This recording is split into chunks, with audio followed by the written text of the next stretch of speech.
একদিকে তারেক রহমানকে ভয় দেখানোর জন্য বিএনপির ভারপ্রাপ্ত চেয়ারম্যান যাতে বাংলাদেশে না ঢুকতে পারে, এটা একটা ভয়, বিএনপিকে প্রেসারে রাখা, এমনকি হ্যাঁ, মুক্তিযুদ্ধের পক্ষের যে রাষ্ট্র মানে আমাদের। ফরিদ সাহেব, আমি আপনাকে একটু এখানে বিরত করছি আপনার কথা থেকেই। আমরা জানি যে বিএনপির যিনি ভারপ্রাপ্ত চেয়ারম্যান তারেক জিয়া, তার তো 25 তারিখ বাংলাদেশে আসার কথা। তিনি পুরো একদম নিজে ফ্রন্টে থেকে বিএনপিকে তিনি লিড করবেন, এই রকম একটা প্ল্যানিং বিএনপির তরফ থেকে নেওয়া হচ্ছে। তারেক জিয়া কি আদৌ আসতে পারবেন বাংলাদেশে? কোনো রকম সম্ভাবনা, এই যে ওসমান হাদির মৃত্যুকে কেন্দ্র করে যে উত্তেজনা তৈরি হলো, তারেক জিয়ার আশা কি পুরোপুরি বন্ধ হয়ে গেল এই মুহূর্তে? আসলে তো তারেক রহমানের আশা আগেই অনিশ্চিত ছিল, ঘোষণা দিলেও আপনি যে নিশ্চিত তা আপনি কিভাবে মনে করেন? আপনি দেখেন মাহমুদুর রহমান, যিনি আমার দেশ পত্রিকার সম্পাদক, অত্যন্ত মানে একেবারেই পাকিস্তান প্রেমী, যে ব্যক্তিটি সরাসরি বলেছে যে 25 তারিখের মধ্যে যদি শেখ হাসিনাকে আপনারা অর্থাৎ ভারত সরকার যদি বাংলাদেশের কাছে হস্তান্তর না করে, এই কেন করবে না, এই জন্য তার আলটিমেটাম দিয়েছে। আপনি দেখেন মির্জা ফখরুল সাহেব যখন বললেন তারেক রহমান 25শে ডিসেম্বর আসতেছে, তখনই কিন্তু তারা এই ঘোষণাটা দিলেন। তারেক রহমানের মূলত এগুলো ঘটনা আমি তো বললাম শুরুতে, যেটা হচ্ছে তারেক রহমানকে ঠেকিয়ে দেওয়ার জন্য, মানে যাও সম্ভাবনা ছিল 25 তারিখ আসার, এই সম্ভাবনাটাকে নস্যাৎ করে দিয়েছে। এমনকি তারেক রহমানের যে স্ত্রী, তিনিও সম্ভবত 20 তারিখে লন্ডনে ফেরত যাচ্ছেন। তো এগুলো সিমটম দেখে আমরা বলতে পারি তারেক রহমানের বাংলাদেশে আসা, তার তার বাংলাদেশ এয়ারপোর্টে আসা, বাংলাদেশে আসা একেবারে অনিশ্চিত হয়ে গিয়েছে। মানে আগের সম্ভাবনা কম ছিল, এখন জিরো হয়ে গিয়েছে। আমরা এটা স্পষ্টভাবে দেখতে, আর জামাত এটাই চাচ্ছে। কারণ বাংলাদেশে যদি আওয়ামী লীগ সরকার আসলে তো, বা মুক্তিযুদ্ধের পক্ষের সরকার আসলে এরা তো এদের অস্তিত্ব বিলীন হয়ে যাবে। আর এমনকি বিএনপিও যদি ক্ষমতায় আসে, বা বিএনপির তারেক রহমান যদি এখন বাংলাদেশে আছে, এই যে মুক্তিযুদ্ধ বিরোধী মৌলবাদী শক্তি, তারা একটু চাপে পড়বে, সেই জন্য তাকে ঠেকিয়ে রাখার জন্য। আমি আরো বিস্তারিত এই বিষয়ে আপনার কাছে আসবো, জানার চেষ্টা করব। তবে এই মুহূর্তে আমাদের পরবর্তী আলোচনায় যেতে হবে। পরবর্তী আলোচনাটা কি? সেটা হচ্ছে যে এই মুহূর্তে বাংলাদেশের যা অবস্থান, সেটা পুরোপুরি তারা ভারত বিরোধী, এবং ভারতকে কিভাবে উত্তপ্ত করা যায়, ভারতকে টুকরো করা যায়, প্রকাশ্যে সেই কথাবার্তা বলা হচ্ছে। ঠিক এই জায়গা থেকে দাঁড়িয়ে ভারত কি চুপ করে থাকবে? ভারত কতদিন শুধুমাত্র সহ্য করে যাবে? এটাও ঠিক যে ভারত এটা স্পষ্ট করেছে যে ভারতের সার্বভৌমত্বে যদি আঘাত আসে, তাহলে ভারত চুপ করে থাকবে না। আলোচক আমার সঙ্গে এতক্ষণ ধরে কথা বলছিলেন ফরিদ সাহেব, আপনার কাছে যেটা জানতে চাইবো সেটা হচ্ছে গিয়ে যে দেখুন, একটা জিনিস স্পষ্ট, ভারত এই অপারেশন সিন্দুরের সময় বা পেহেলগাম কাণ্ড যখন হলো, পাকিস্তানের জিহাদি গোষ্ঠীর তরফ থেকে এটা অর্কেস্ট্রেট করা হলো, পরিষ্কার ভারত বলল যে এবার থেকে ভারতে কোনো রকম অ্যাক্ট অফ টেরোরিজমকে আমরা কনসিডার করব অ্যাক্ট অফ ওয়ার হিসেবে। যদি ধরে নিন এই যে উপ হাই কমিশনারের বাড়িতে ঢিল মারা হচ্ছে, তারপরে ইন্ডিয়ান মিশন ঢাকায় যেখানে রয়েছে সেখানে এরকম মানে ব্যারিকেড ভেঙে ঢোকার চেষ্টা করা হচ্ছে, ভাঙচুরের চেষ্টা করা হচ্ছে, এইগুলো যে হচ্ছে, তো এইগুলোতে করে একটা না একটা সময়ের পর তো ভারতের ধৈর্যের বাঁধ ভাঙবে। তারপর আপনি প্রথমেই আপনার কথার শুরুতেই বললেন বিজয় দিবস আমরা উদযাপন করেছি, আমরাও এখানে বিজয় দিবস উদযাপন করেছি, কলকাতাতেও বিজয় দিবস উদযাপিত হয়েছে, সারা দেশ জুড়ে বিজয় দিবস উদযাপিত হয়েছে।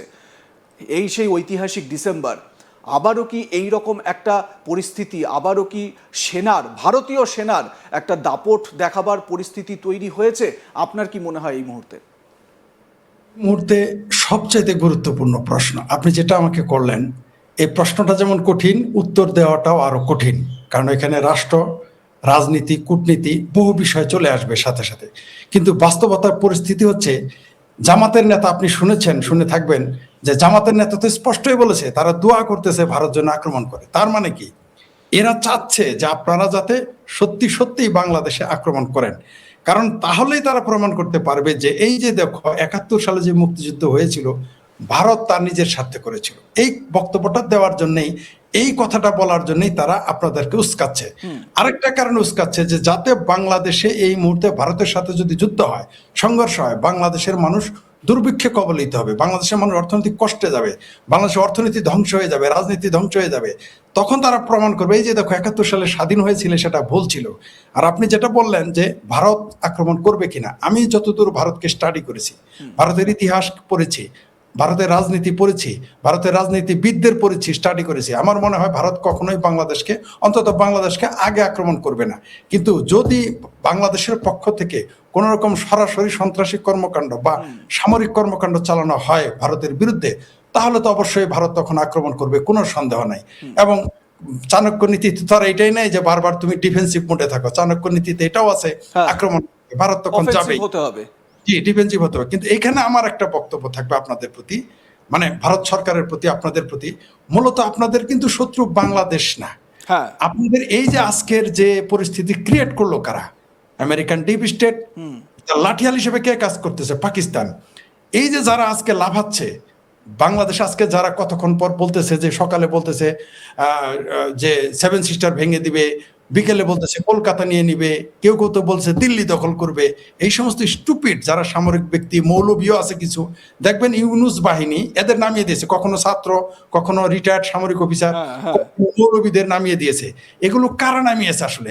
আদতে এটা পাকিস্তান নামিয়েছে। আপনাদের নজর ওই দিকে দিতে হবে, অর্থাৎ পাকিস্তান ওইটা হচ্ছে তার মানে ব্রিডিং গ্রাউন্ড। ওটাকে যদি আপনারা ধ্বংস করতে পারেন, সেইখানে যদি আপনারা পানি ছিটিয়ে দিতে পারেন, তাহলে এই মৌলবাদ বাংলাদেশে এমনি ঠান্ডা হয়ে যাবে। অর্থাৎ এখন যদি পাকিস্তান ভেঙে যায়, হ্যাঁ। পাকিস্তান বেলুচিস্তান হয়ে যায়, বা আফগানিস্তান তার প্রতি তার সীমান্ত দখল করে, তাহলে বাংলাদেশের মৌলবাদীরা ঠান্ডা হয়ে যাবে। আর আমি তো মনে করি না বাংলাদেশের সাথে ভারতের যুদ্ধ করে জিততে হবে, কারণ আরো সবচেয়ে সহজ এবং শক্তিশালী অস্ত্র ভারতের কাছে রয়েছে, সেটা হচ্ছে ফুড চেইন, যেটা আমি বারবার বলে আসছি। ভারত যদি শুধুমাত্র বাংলাদেশের ফুড চেইনটা কেটে দেয়, অর্থাৎ খাদ্য রপ্তানি বন্ধ করে দেয়, শিল্পের কাঁচামাল রপ্তানি বন্ধ করে দেয়, বাংলাদেশ এক মাসেই একেবারে যুদ্ধের চাইতে ভয়াবহ পরিস্থিতি হবে। তাই আমি মনে করি না যে ভারত যুদ্ধ করবে, এটা আমার মনে হচ্ছে না এই মুহূর্তে। ফুড চেইন এবং শিল্পের কাঁচামাল, অর্থাৎ বাংলাদেশের সাথে সম্পর্ক যেটা এরা চাচ্ছে, এরা বলছে না, লম্বা লম্বা কথা বলতেছে যে ভারতীয় দূতাবাস বন্ধ হয়ে যাক, ভারতের সাথে সকল সম্পর্ক শেষ হোক, ভারতের ব্যবসায়ী প্রতিষ্ঠান থাকতে দিবে না। এটা যদি ঠিক আপনারা ভারতীয়রা বা ভারত সরকার করে, তাহলেই বাংলাদেশে এক মাসেই তাদের অবস্থা খুব খারাপ হয়ে যাবে। কখনো কখনো তো আমি এও বলেছি যে ভারত শুধু ঘোষণা দিবে, তারা বন্ধ করবে না, শুধু ঘোষণা দিবে যে আমরা জানুয়ারি বা ফেব্রুয়ারি বা মার্চের 1 তারিখ থেকে ভারত থেকে বাংলাদেশে খাদ্য রপ্তানি বন্ধ করে দেবো, হ্যাঁ। বাংলাদেশ বৃক্ষ লেগে যাবে। সুতরাং আমার মনে হয় না যুদ্ধের দরকার পড়বে। এটা আমি মানে এই ছবি তো আমরা দেখলাম কয়েকদিন আগে, পেঁয়াজের জন্য হাহাকার করছিল, পেঁয়াজের জন্য কি ভয়াবহ পরিস্থিতি। দেখুন এই সব ক্ষেত্রে ভারত কিন্তু, আমি এটুকু মানে আপনিও জানেন, আপনি অনেক অভিজ্ঞ ব্যক্তি, এবং আমরাও যা দেখে আসছি তাতে করে এটা স্পষ্ট, ভারত প্রত্যেকটা সময় বাংলাদেশকে একেবারে নিজের বন্ধু ভাই হিসেবে মেনে এসেছে। বাংলাদেশের যেই সময় যেটা দরকার হয়েছে, খাদ্য বস্ত্র থেকে শুরু করে এবং বিভিন্ন সংস্থান, ভারত কিন্তু সেটা দিয়েছে। হ্যাঁ, ভারত যেটা দেয়নি সেটা হচ্ছে গিয়ে অস্ত্র তুলে দেয়নি। ভারত যেটা দেয়নি জিহাদবাদকে বা সন্ত্রাসবাদকে কোনো সময় প্রশ্রয় দেয়নি।